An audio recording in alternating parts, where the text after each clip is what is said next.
Morning dear students.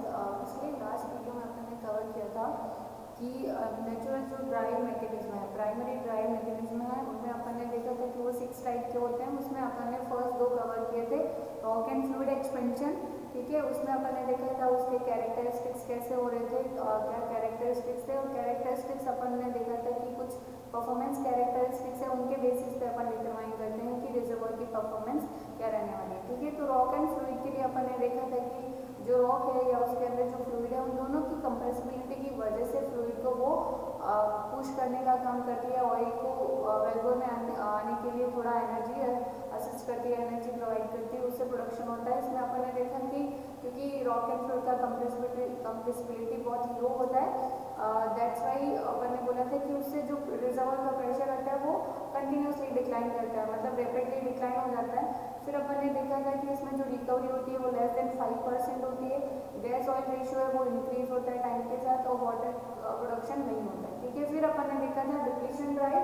Depletion drive में अपन ने देखा था कि इस ड्राइव को अपन सॉल्यूशन गैस ड्राइव भी बोलते हैं या फिर इंटरनल गैस ड्राइव भी बोलते हैं। ठीक है, इसमें मेनली क्या था कि जो भी रिजर्वॉयर है जिसका इनिशियल प्रेशर बबल पॉइंट से ज़्यादा था, मतलब अंडर सेचुरेटेड था, वहाँ पे only single phase fluid present था, that is crude oil with dissolve gas in it. ठीक है, फिर उसके बाद वो क्या करता है कि जैसे जैसे रिजर्वॉयर का प्रेशर डिक्लाइन होता है, बबल पॉइंट से बिलो जाता है, तो अपन को पता है कि गैस उसमें से इवॉल्व आउट होती है, और उसको अपन बोलते हैं सॉल्यूशन गैस, जो उसमें से सॉल्यूशन में से लिबरेट होती है। ठीक है, तो वो सॉल्यूशन गैस क्या करती है, ऑयल को लिफ्ट करने का काम करती है, ऑयल को वेलबोर तक लाने का काम करती है, तो उसको बोलते हैं अपन डिप्लीशन ड्राइव। उसके कैरेक्टरिस्टिक्स में अपन ने देखा था कि विद टाइम GOR इंक्रीज होगा, रिजर्वॉयर का pressure rapidly but continuously decline होगा।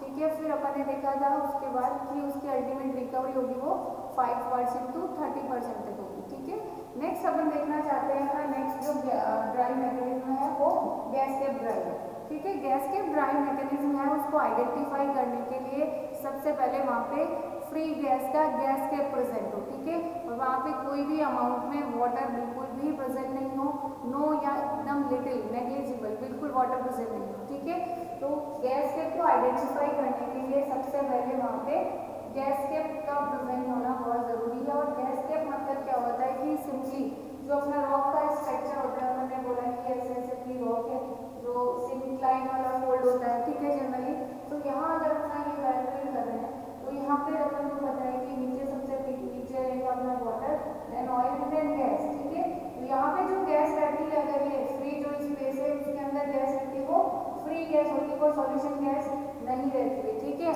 ये ऑयल के साथ इक्विलिब्रियम में रहती है, बट ये फ्री गैस होती है, इसके ऑयल के अंदर डिजॉल्व फॉर्म में नहीं है। ठीक है, तो फ्री गैस यहाँ पे प्रेजेंट रहती है, उसको बोलते हैं अपन गैस कैप ड्राइव। ठीक है, यहाँ जो गैस कैप है, गैस कैप क्या है, ये सिंपली कैप है, उसके अंदर गैस है, फ्री गैस वो प्रेजेंट है, तो इसको अपन बोलते हैं गैस कैप। ठीक है, अब ये गैस कैप एनर्जी कैसे प्रोवाइड करता है ऑयल को कि ऑयल अपना वेलबोर में आए या प्रोड्यूस हो। ठीक है, तो उससे देखते हैं, जैसे अपन ने देखा कि यहाँ पे देखो ये अपनी रॉक है, इसके अंदर ये अपना गैस कैप है जो इसके अंदर फ्री गैस है। ठीक है, फिर अपना ये है ऑयल जोन।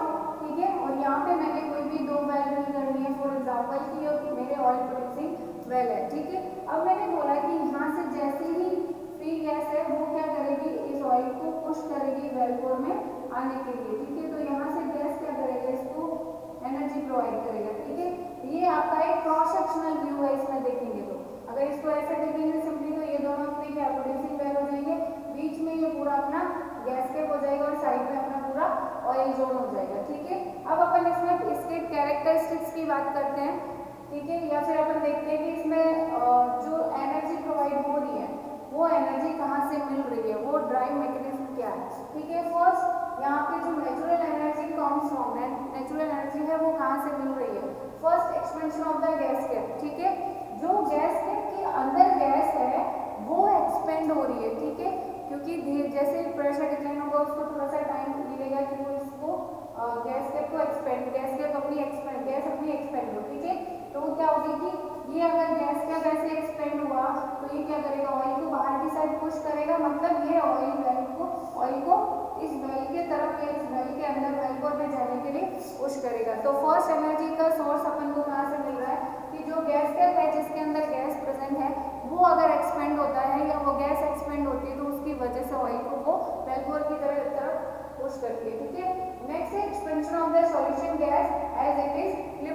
अपन को पता है कि जैसे रिजर्वॉयर का प्रेशर अपन क्या प्रोडक्शन लेंगे तो रिजर्वॉयर का प्रेशर क्या होगा, डिक्लाइन होगा, और रिजर्वॉयर का प्रेशर डिक्लाइन होगा, वो इतना डिक्लाइन हो गया कि वो बबल पॉइंट के बिलो चला गया।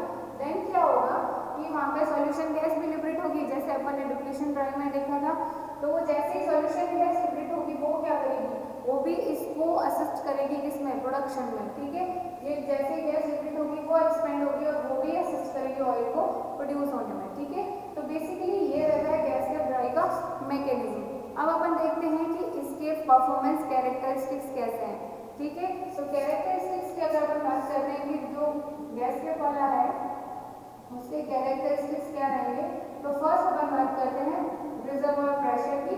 तो इसमें रिजर्वॉयर प्रेशर है आपका वो थोड़ा स्लोली डिक्लाइन करेगा, ऐसा नहीं है एकदम रैपिडली, जैसे कि डिप्लीशन ड्राइव में है, इन दोनों में क्या हो रहा था, रैपिड प्रेशर डिक्लाइन हो रहा था, रैपिड प्रेशर डिक्लाइन हो रहा था रिजर्वॉयर का, रैपिडली प्रेशर डिक्लाइन हो रहा था, ठीक है।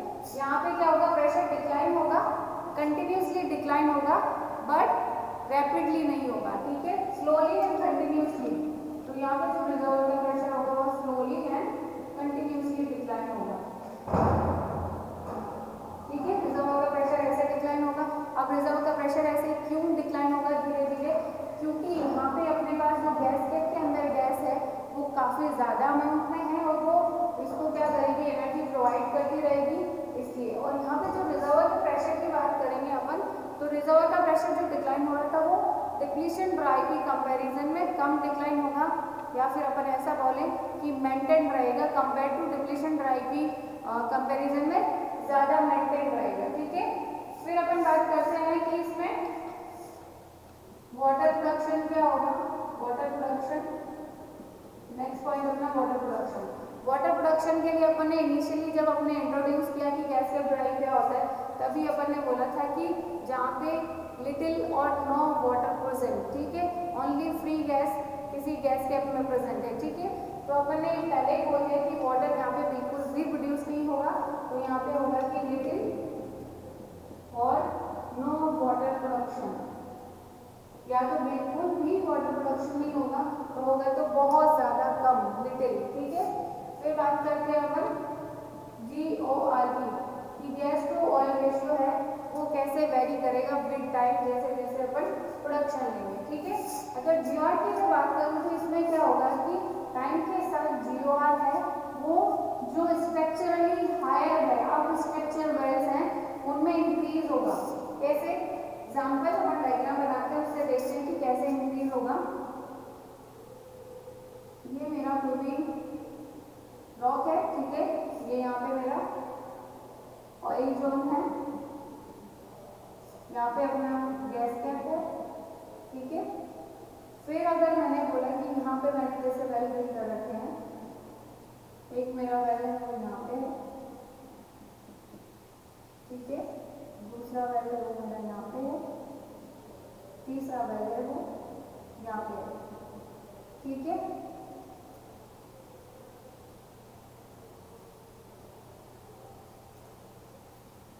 ये हो गया। अब ये मैंने बोला कि ये मेरे कोई भी ऑयल प्रोड्यूसिंग वेल है और ये हमारा गैस कैप है, यहाँ पे गैस है, ठीक है, फ्री गैस। अब अपन ने बोला कि GOR है वो टाइम के साथ इंक्रीज होगा कौन से वेल में, अब स्ट्रक्चर वेल, मतलब जो स्ट्रक्चर ये अगर अपन बात करें तो इस स्ट्रक्चर में अगर मैं वेल को नाम दे दूँ कि ये A वेल है, ये B है, ये C है, ये अपना वेल C है, ये वेल B है, वेल A है, ठीक है। मैंने रैंडमली कोई भी नाम दे दिया है, आप 1 2 3 4 भी दे सकते हैं, ठीक है। तो मैंने बोला कि जो वेल इस स्ट्रक्चर में देखूँ तो वेल नंबर A है वो अब स्ट्रक्चर वेल है, क्योंकि इस वाले स्ट्रक्चर में यही वाला वेल सबसे ऊपर की साइड स्ट्रक्चर में यहाँ पे बना है, ठीक है। अगर वेल C की बात करूँ तो वो लो स्ट्रक्चर वेल है या स्ट्रक्चरली लोअर पोजीशन पे है, ठीक है। B है उसको भी आप कंसीडर कर सकते हो कि चलो आप स्ट्रक्चर वेल है, ठीक है। तो विद टाइम क्या होगा, देखो विद टाइम की बात करें तो क्या होगा कि जो अभी जैसे गैस का लेवल अपन ने बोला कि यहाँ पे नहीं पे है, ठीक है, यहाँ पे गैस है। अब अपन ने बोला कि धीरे धीरे जैसे ये गैस इस ऑयल को पुश करती रहेगी, यहाँ से क्या इस वेल में से भी ऑयल निकलेगा, इससे भी निकलेगा, इससे भी निकलेगा, तो ये जो जोन है अपना वो क्या होगा, क्योंकि गैस धीरे धीरे एक्सपेंड होगी तो गैस क्या होगी, यहाँ पे ऐसे शिफ्ट होती जाएगी, गैस का जोन इधर बढ़ता जाएगा, ऑयल का जोन कम होता जाएगा। जो स्ट्रक्चर में हाई वेल है इसमें क्या होगा, अब गैस ज्यादा आने लग जाएगी और ऑयल थोड़ा कम आने लग जाएगा। ठीक है, तो अपन बोल सकते हैं कि जो स्ट्रक्चरली अप वेल है या अप स्ट्रक्चर वेल है उनमें जीआर टाइम के साथ कंटिन्यूसली इंक्रीज होगा। ठीक है, तो GR increases with time in up structure wells। जो अब स्ट्रक्चर वेल है उनमें टाइम के साथ जीआर अपना इंक्रीज होगा। ठीक है, ये था जीआर की बात। अब बात करते हैं कि इसमें अल्टीमेट रिकवरी है वो क्या होगा। अल्टीमेट जो ऑयल रिकवरी की बात करते हैं वो कैसे होगी या वो कौन कौन से पैरामीटर पे डिपेंड करेगी। तो बात करते हैं अपन अल्टीमेट ऑयल रिकवरी की परफॉर्मेंस कैरेक्टरिस्टिक्स में। तो ये अपन लिखते हैं अल्टीमेट ऑयल रिकवरी। ठीक है, तो अल्टीमेट ऑयल रिकवरी की बात करें तो यहाँ पे जो अल्टीमेट ऑयल रिकवरी मिलती है वो rock and fluid expansion and depletion drive दोनों से ज्यादा मिलती है। ठीक है, तो यहाँ पे जो रिकवरी मिलेगी वो मिलेगी आपको 20% टू 40% तक रिकवरी मिलेगी। कि आपका इनिशियल ऑयल इन प्लेस अगर 100% है तो उसमें से आप अप टू 40% है वो प्रोड्यूस कर पा रहे हो, उतना रिकवरी फैक्टर है उसका। ठीक है, अब ये जो अल्टीमेट ऑयल रिकवरी है वो कुछ पैरामीटर्स पे डिपेंड करती है। वहाँ पे अगर वो पैरामीटर्स प्रेजेंट है तो उनका क्या इफेक्ट आएगा उसके बारे में बात करते हैं। तो फर्स्ट पैरामीटर है आपका size of the original gas cap. ठीक है, तो अपन ने बोला कि यहाँ पे क्या होगा, जितनी फ्री गैस ज्यादा होगी उतनी ज्यादा अमाउंट में वो ऑयल को पुश कर पाएगी या लिफ्ट कर पाएगी। ठीक है, तो अगर अपन बात करेंगे size of the original gas cap, अगर ओरिजिनल गैस कैप जो अपन ने एक मैप व्यू में देखा था कि ये अपना गैस कैप है। ठीक है, और ये अपना बाहर ऑयल जोन है। ठीक है, तो अगर ये गैस कैप का साइज और ज्यादा बड़ा होगा तो उसके अंदर फ्री गैस क्या होगी, और ज्यादा होगी, और ज्यादा होगी तो वो क्या करेगी, ज्यादा अमाउंट में ऑयल को पुश कर पाएगी।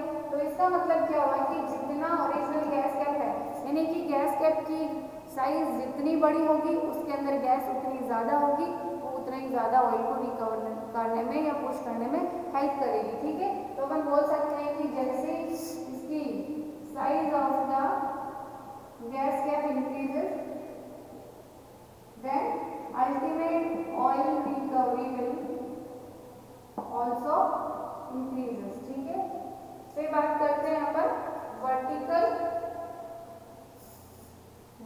परमेबिलिटी की बात करते हैं कि वर्टिकल परमेबिलिटी क्या है। तो नेक्स्ट फैक्टर आपका वर्टिकल परमेबिलिटी। ठीक है, अब वर्टिकल परमेबिलिटी का क्या रोल होगा कि जितनी अगर अपन ने बोला था कि डिप्लीशन ड्राइव में क्या होता है, वर्टिकल परमेबिलिटी होती है तो वो क्या होता है ऊपर जाके मूव और डाउन मूव करेगी और मूव करेगी फ्री गैस मूव करके वहाँ पे जो गैस कैप है जो फ्री गैस है वो as a free gas cap बनाने में हेल्प करती है। ठीक है, तो वहाँ पे क्या होगा कि अगर वर्टिकल परमेबिलिटी अच्छी होगी, गुड होगी, तो वो क्या करेगी, गैस ऑयल को बाईपास करके नहीं निकलेगी, वो ऑयल को डाउनवर्ड मूव करेगी धीरे धीरे और उसको ऑयल को लिफ्ट करके ऊपर जाएगी। ठीक है, तो इसका मतलब क्या होगा कि अगर गुड वर्टिकल परमेबिलिटी है आपका then it will permit the oil to move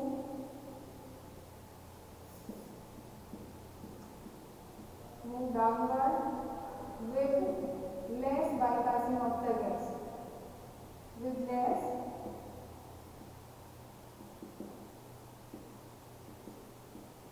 वो क्या करेगा, गैस को बाईपास नहीं करने देगा, वो ऑयल को लिफ्ट करने में हेल्प करेगा। ठीक है, तो वर्टिकल परमेबिलिटी ज्यादा अच्छा होगा तो उतना ज्यादा अच्छा होगा हमने ये। नेक्स्ट फैक्टर आपका है ऑयल विस्कोसिटी। ठीक है, अब ऑयल विस्कोसिटी का क्या इफेक्ट आएगा, अगर ऑयल की विस्कोसिटी ज्यादा है, हाईली विस्कस ऑयल है, तो अगर विस्कोसिटी ज्यादा है तो वो गैस क्या करेगी, ऑयल को पुश नहीं कर पाएगी, ऑयल को धक्का नहीं मार पाएगी वेल बोर की तरफ। ठीक है, क्योंकि उसका विस्कोसिटी ज़्यादा है तो वो क्या करेगी, अगर मैंने बोला कि यहाँ पे ऑयल है, ये ऑयल है बहुत ज़्यादा विस्कस है और हाईली विस्कस ऑयल है, तो वो क्या करेगा, इस गैस आएगी पर इसको पुश नहीं कर पाएगी यहाँ से, तो वो क्या करेगी, अगर इसके पास से इसको बाईपास कर देगा, थोड़ा सा तो रास्ता मिलेगा, तो ये बाईपास होकर खुद वेल में चली जाएगी, फ्री गैस प्रोड्यूस होने लग जाएगी, बट वो अपने साथ ऑयल को पुश करके या ऑयल को प्रोड्यूस करने का काम नहीं करेगी। ठीक है, तो विस्कोसिटी जितना ज़्यादा होगा ऑयल का, उतनी ज़्यादा गैस क्या होगी, बाईपास कर जाएगी और अपनी अल्टीमेट ऑयल रिकवरी वो कम हो जाएगी। ठीक है, तो अपन बोल सकते हैं कि म्यू नॉट ऑयल का विस्कोसिटी इंक्रीज होगा, देन गैस बाईपासिंग होगी, वो क्या होगी, इंक्रीज हो जाएगी और उसकी वजह से अल्टीमेट ऑयल रिकवरी वो आपका डिक्रीज हो जाएगा। ठीक है, फिर नेक्स्ट फैक्टर है आपका degree of conservation of gas. Next factor है आपका degree of conservation of gas. इसका मतलब क्या हुआ कि जितनी ज़्यादा अमाउंट में गैस को अपन क्या करेंगे, कंजर्व करके रखेंगे, मतलब जितनी अपन को एफिशिएंटली अगर उसको प्रोड्यूस करना है तो अपन उसको एफिशिएंट अमाउंट में गैस को कंजर्व करके रखेंगे, तब क्या होगा कि वो जो अल्टीमेट ऑयल रिकवरी है वो क्या करेगी, अपन धीरे धीरे ऐसे नहीं कि जैसे यहाँ गैस बाईपास करके निकल रही थी, ठीक है, तो उस गैस का कोई यूटिलाइजेशन नहीं था क्योंकि वो ऑयल को पुश करके नहीं ला रही थी, वो बाईपास होकर निकल रही थी, उसका कोई भी यूटिलाइजेशन नहीं था। ठीक है, तो अपन चाहते हैं कि मैक्सिमम गैस को अपन यूटिलाइज करें, उस गैस की जो एनर्जी है वो ऑयल के साथ मिले, ऑयल को पुश करें। ठीक है, तो अपन चाहते हैं कि अगर जितनी ज़्यादा अमाउंट में अपन गैस को कंजर्व करके रखेंगे उतने ही ज़्यादा अमाउंट में अपन ऑयल को आराम से पुश कर पाएंगे। ठीक है, तो उसकी वजह से अपना अल्टीमेट ऑयल रिकवरी है वो इंक्रीज हो जाएगा। ठीक है, नेक्स्ट बात करते हैं अपन ऑयल प्रोडक्शन रेट की। ऑयल प्रोडक्शन रेट, ठीक है, अगर अपन ऑयल प्रोडक्शन रेट को लोअर करते हैं या कम रखते हैं, लोअर प्रोडक्शन रेट रखते हैं, देन क्या होगा कि अपन क्या कर रहे हैं, जैसे अपन ने बोला ये कोई भी वेल है, ये अपना ऐसे था, ठीक है, यहाँ पे आपका गैस जोन था, ठीक है, यहाँ पे ऑयल जोन है। अब अपन क्या कर रहे हैं कि धीरे धीरे इस गैस को, यहाँ से ऑयल को क्या कर रहे हैं अपन धीरे धीरे प्रोड्यूस कर रहे हैं, मतलब फ्लो रेट कम है, कम अमाउंट में ऑयल को प्रोड्यूस कर रहे हैं। ठीक है, तो धीरे धीरे ऑयल आ रहा है अपना यहाँ से, तो गैस भी क्या होगी, धीरे धीरे इसको आएगी, यहाँ से कोई हटा ऑयल उसको पुश करेगी। तो अपन अगर कम रेट पे प्रोड्यूस करेंगे, लोअर फ्लो रेट पे प्रोड्यूस करेंगे, तो जो गैस का अमाउंट है उसको ज़्यादा यूटिलाइज कर पाएंगे उसकी एनर्जी को। दैट्स वाई गैस का ड्राइव है वो क्या होता है, रेट सेंसिटिव होता है। रेट सेंसिटिव मतलब फ्लो रेट अगर ज़्यादा हुई तो गैस बाईपासिंग ज़्यादा हो सकती है, उसकी वजह से रिकवरी कम हो सकती है। ठीक है, तो आप अगर लोअर प्रोडक्शन रेट रखते हो ऑयल की, तो उससे क्या होगा कि अल्टीमेट जो ऑयल रिकवरी है आपकी ऑयल की वो आपका इंक्रीज हो जाएगा। ठीक है, तो ये सारे फैक्टर्स थे जो अल्टीमेट ऑयल रिकवरी को अफेक्ट कर रहे थे, या उनके इंक्रीज या डिक्रीज होने का क्या इफेक्ट था अल्टीमेट ऑयल रिकवरी पे गैस के ड्राइव में। ठीक है, नेक्स्ट अपन बात करते हैं अपना वाटर ड्राइव कि वाटर ड्राइव क्या होता है।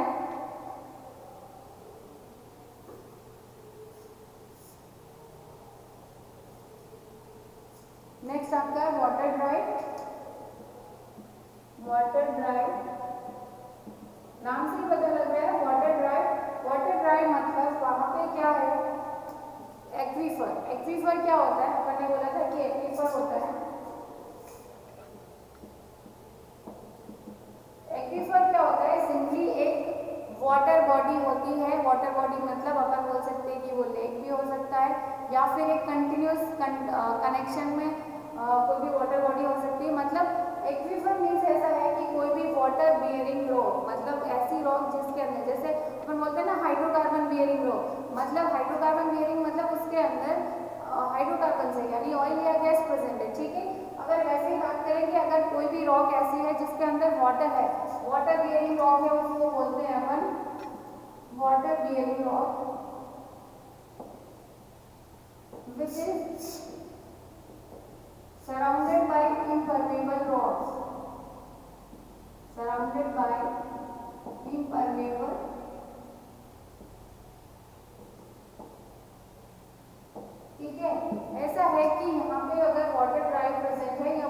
बेरिंग रॉक प्रेजेंट है, ठीक है, उसको बोलेंगे अपन एक्वीफर, और उसकी वजह से इसको ड्राइव को फोर्स मिलेगा। मतलब बेसिकली इसमें क्या हो रहा है कि जो वाटर है वहाँ पे क्या हो रहा था, गैस कैप में फ्री गैस उसको एनर्जी प्रोवाइड कर रही थी। यहाँ पे क्या करेगा, वाटर बेरिंग रॉक है, जो वाटर है वो आपकी ड्राइविंग फोर्स प्रोवाइड कर रही है किसको, ऑयल या हाइड्रोकार्बन को प्रोड्यूस होने के लिए, ठीक है।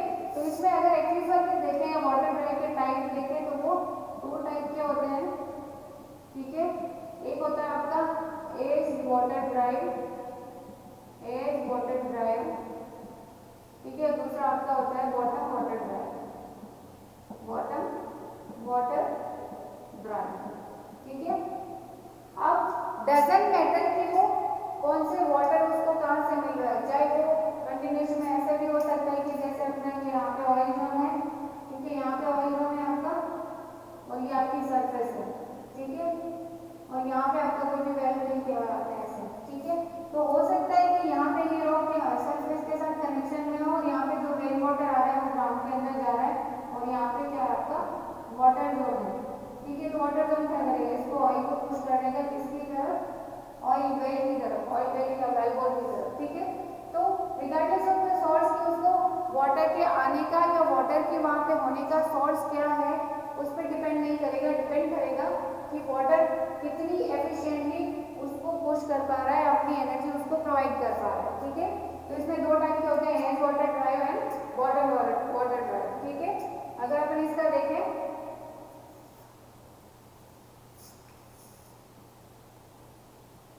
ये आपका होगा यहाँ पे वाटर एक्वीफर है, ठीक है, ये आपका एक्वीफर है यहाँ पे दोनों, ठीक है, यहाँ पे आपका ऑयल जोन है, ठीक है।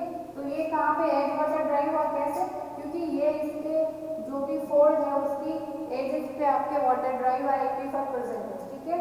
फिर अगर बॉटम वाटर की ड्राइव की बात करेंगे तो बॉटम वाटर में क्या होगा कि यहाँ पे ये क्या आपका ये एक्वीफर है, ठीक है, और ये आपका ऑयल जोन, ठीक है। अब बात करते हैं अपन रिजर्वॉयर प्रेशर की, यहाँ पे कैसे ड्राइव मैकेनिज्म वर्क कर रही है, कैसे ऑयल को पुश कर रही है, ठीक है। तो यहाँ पे क्या होता है कि जितना volume of oil and gas अपन उसमें से निकालते हैं उसकी जगह उतना ही वॉल्यूम वाटर का आ जाता है, ठीक है। तो वहाँ पे क्या हुआ, प्रेशर को डिक्लाइन होने के लिए चांस ही नहीं मिला, ठीक है। अपन यही तो चाहते हैं, प्रेशर डिक्लाइन क्यों होता है रिजर्वॉयर में, जैसे कि अपन जनरली बात करते हैं कि अपना वेलबोर है, ये रिजर्वॉयर, यहाँ से अपन हाइड्रोकार्बन का प्रोडक्शन ले रहे हैं, तो अपने रिजर्वॉयर का प्रेशर डिक्लाइन क्यों होता है, क्योंकि वहाँ से अपन ने कुछ अमाउंट ऑफ ऑयल या गैस को यहाँ से यहाँ आगे अब रिमूव हो गया, ठीक है। क्योंकि इनिशियली तो क्या था, सारे पूरे प्रेशराइज थे, पूरा एक फिक्स उनका प्रेशर था जिसमें वो बैलेंस होकर रखे हुए थे रिजर्वॉयर रॉक के अंदर, ठीक है। बट जैसे ही अपन प्रोडक्शन लेंगे तो यहाँ से कुछ अमाउंट या कुछ volume of hydrocarbon upon oil and gas को रिमूव कर लेंगे यहाँ से, ठीक है। और जैसे जितना वॉल्यूम अगर अपन ने रिमूव किया है उतना ही यहाँ पीछे से कोई एक्वीफर सपोर्ट है, जितना वॉल्यूम ऑफ हाइड्रोकार्बन को रिमूव किया उतना ही वॉल्यूम यहाँ पे वाटर आ जाए, ठीक है। कि इसके अंदर क्या है, पोर्स के अंदर जो भी ऑयल था उसको निकाला और वेलबोर की तरफ पुश कर दिया, उसकी जो पोर्स खाली हुई है उसके अंदर वाटर आ गया, ठीक है।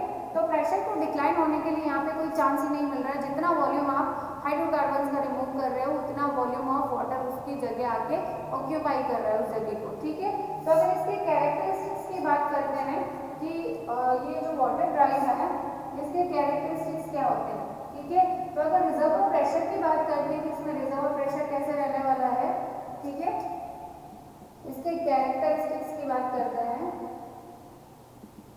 तो फर्स्ट आपका होता है रिजर्वॉयर प्रेशर, ठीक है। तो रिजर्वॉयर प्रेशर आपका हमेशा क्या होगा, मेंटेन रहेगा almost equal to initial reservoir pressure, मतलब इसके अंदर आप बहुत लार्ज अमाउंट में कुछ लार्ज बैरल्स ऑफ ऑयल को भी प्रोड्यूस करोगे फिर भी वहाँ पे उतने अमाउंट में वाटर उसको डिस्प्लेस कर देगा, ठीक है। और उसकी वजह से क्या होगा कि यहाँ पे रिजर्वॉयर का प्रेशर है वो स्लाइटली डिक्लाइन होगा, मतलब बहुत स्लाइट डिक्लाइन होगा और ऑलमोस्ट कांस्टेंट मेंटेन रहेगा, ठीक है। अगर मैं इसके ग्राफ की बात करूँ तो ग्राफ आपका ऐसा होगा कि यहाँ पे आपका रिजर्वॉयर प्रेशर है, ठीक है, सॉरी यहाँ पे आपका टाइम है,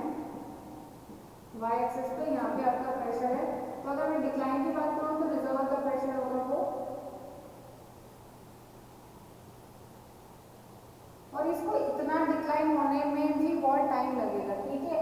और हाँ एक बात और, जरूरी नहीं है कि वहाँ पे एक्वीफर प्रेजेंट है तो वो इस रिकवरी मैकेनिज्म में पार्टिसिपेट करे या नहीं करे, ठीक है। तो ये हर बार ऐसा नहीं है, क्योंकि रिजर्वायर का आपस में ये जो वाटर एक्वीफर है इसका इसके साथ कंटिन्यूएशन कनेक्शन में होना, इसका कॉन्टेक्ट में होना बहुत ज़रूरी है ऑयल जोन के साथ। अगर नहीं होता है तो ज़रूरी नहीं है कि वहाँ पे बहुत बार ऐसा होता है कि एक्वीफर प्रेजेंट होता है बट वो उसके कम्युनिकेशन में नहीं होता है, तो उसकी वजह से हो सकता है वो इस मैकेनिज्म में बिल्कुल पार्टिसिपेट ही नहीं करे, ठीक है। तो अगर अपन ये देख रहे हैं कि अगर जो कंटिन्यूएशन में था एक्वीफर, तो उसके लिए अगर रिजर्व प्रेशर डिक्लाइन की बात करें तो आपका reserve pressure almost constant maintain रहेगा, डिक्लाइन होगा बट बहुत स्लाइटली डिक्लाइन होगा बहुत सारे ईयर्स के बाद। आप जब बहुत ईयर्स के बाद बहुत ज़्यादा प्रोडक्शन ले चुके होंगे, ईयर्स लगेंगे इसके रिजर्व प्रेशर को डिक्लाइन करने के लिए, ठीक है। अगर रिजर्व प्रेशर आपका इतना मेंटेन होकर रह रहा है, ठीक है, तो आपकी जो अल्टीमेट ऑयल रिकवरी की अगर बात करें अपन कि अल्टीमेट ऑयल रिकवरी होगा वो आपका क्या होगा, बहुत ज़्यादा होगा, वो होगा आपका 35 to 75%, ठीक है। इससे जो रिकवरी मिलेगी वो 35 to 75% तक आप हाइड्रोकार्बन्स को रिकवर कर सकते हो, ठीक है। फिर बात करते हैं अपन गैस टू ऑयल रेशियो। यहाँ पे गैस बिल्कुल भी प्रेजेंट नहीं है, तो यहाँ पे कोई भी गैस पे ऑयल रेशियो का कोई भी प्रोडक्शन नहीं होगा, ठीक है। उसके बारे में अपन बात नहीं करेंगे। या फिर बहुत लो GOR होगा, बहुत कम होगा, ठीक है। फिर बात करते हैं अपन नेक्स्ट आपका वाटर प्रोडक्शन, ठीक है। अब वाटर प्रोडक्शन में क्या होगा, यहाँ पे एक्सेस अमाउंट में वाटर वॉल्यूम प्रोड्यूस होगा, किससे, जो स्ट्रक्चरली लोअर वेल्स है। जैसे अपन ने गैस जोन में देखा, गैस के पाले में कि जो स्ट्रक्चरली हायर वेल्स हैं, अपन एक बार फिर से डायग्राम बना के देख लेते हैं, ठीक है। वहाँ पे अपन ने बोला कि जो भी स्ट्रक्चरली हायर वेल्स है उनमें GOR टाइम के साथ इंक्रीज होगा, ठीक है। तो यहाँ पे अगर वाटर वाले की बात करते हैं तो क्या होगा, जैसे मैंने बोला कि ये अपना वाटर जोन है, ठीक है, यहाँ पे होगा वाटर, ठीक है, यहाँ आपका ये वाटर जोन है, यहाँ का ऑयल जोन है, ठीक है। अब अगर मैं अपने बोला कि टाइम के साथ क्या होगा, ये ऑयल के वाटर क्या कर रहा है, यहाँ से जाके इसको पुश करने का ही काम कर रहा है, यहाँ से ऑयल को पुश कर रहा है इस वेल की तरफ, तो क्या होगा, धीरे धीरे आप क्या यहाँ का ऑयल प्रोड्यूस कर चुके होंगे, तो धीरे धीरे क्या करेगा, यहाँ पे रीच कर जाएगा वाटर, तो धीरे धीरे क्या होगा, टाइम के साथ जो स्ट्रक्चरली लोअर वेल्स हैं उनमें वाटर प्रोडक्शन इंक्रीज होगा, ठीक है। तो यहाँ पे क्या होगा, excess volume of water will be produce, ठीक है। और मोस्टली ऑलमोस्ट किसमें से, जो स्ट्रक्चरली लोअर वेल्स है उनमें सबसे ज्यादा वाटर प्रोडक्शन होगा, ठीक है। तो ये था आपका वाटर ड्राइव, उसमें एक्वीफर क्या होता है, एक्वीफर कैसे सपोर्ट देता है, ठीक है। तो ये अपन ने बात करी थी दो ड्राइव मैकेनिज्म के बारे में कि गैस का ड्राइव क्या होता है, उसकी अल्टीमेट रिकवरी कौन कौन से फैक्टर्स पे अफेक्ट करती है और डिपेंड करती है, और कैसे वो फैक्टर्स उसको अफेक्ट करते हैं, उनके इंक्रीज या डिक्रीज होने का उस पर क्या इफेक्ट आता है, ठीक है। नेक्स्ट अपन ने देखा था वाटर ड्राइव। बाकी आपकी दो ड्राइव मैकेनिज्म और है जिसमें अपन पढ़ेंगे ग्रेविटी ड्रेनेज ड्राइव और कॉम्बिनेशन ड्राइव, ठीक है। नेक्स्ट वीडियो में अपन बात करेंगे इन दोनों ड्राइव्स के बारे में, देन उसके बाद अपन स्टार्ट करेंगे मटेरियल बैलेंस इक्वेशन, ठीक है। Thank you.